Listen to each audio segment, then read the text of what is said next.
গুৰু শিষ্যৰ সম্পৰ্ক কেনেকুৱা আছিল আপুনি জানেনে? গুৰু শিষ্যৰ সংযোগে এটা জাতিক বিশেষভাৱে প্ৰভাৱিত কৰিব পাৰে। গুৰু অবিহনে শিক্ষা সম্ভৱ নহয়। পূৰ্বতে এজন সৎগুৰু লাভ কৰা সহজ সাধ্য নাছিল আৰু সৎগুৰুৰ সন্ধানত যথেষ্ট হাবাথুৰি খাবলগীয়া হৈছিল। আৰু সেই গুৰুৰ প্ৰতি যথেষ্ট সন্মান ভক্তসকলে সেৱা লোৱা, ভৰি ধুৱাই দিয়া, তেল খহি দিয়া আদি কৰা দেখা গৈছিল।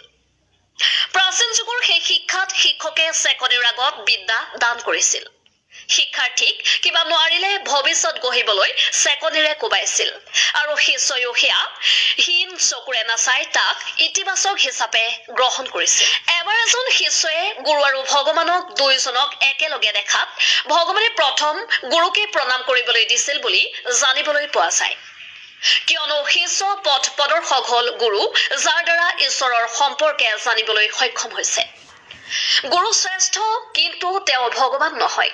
পিছে আমি সকলোৱে শুনি আহিছো সংস্কৃতৰ পৰা অহা গুৰু শব্দ, ইয়াৰ অৰ্থ কি জানেনে?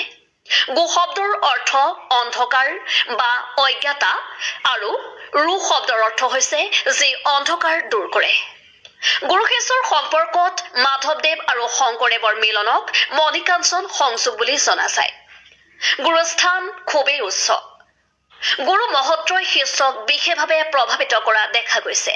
সেইবাবে জীৱনত গুৰুৰ প্ৰতি শ্ৰদ্ধা সন্মান প্ৰদৰ্শন কৰিলে ঈশ্বৰে শিষ্যক নিজৰ লক্ষ্যত উপনীত হ'বলৈ সহায় কৰে।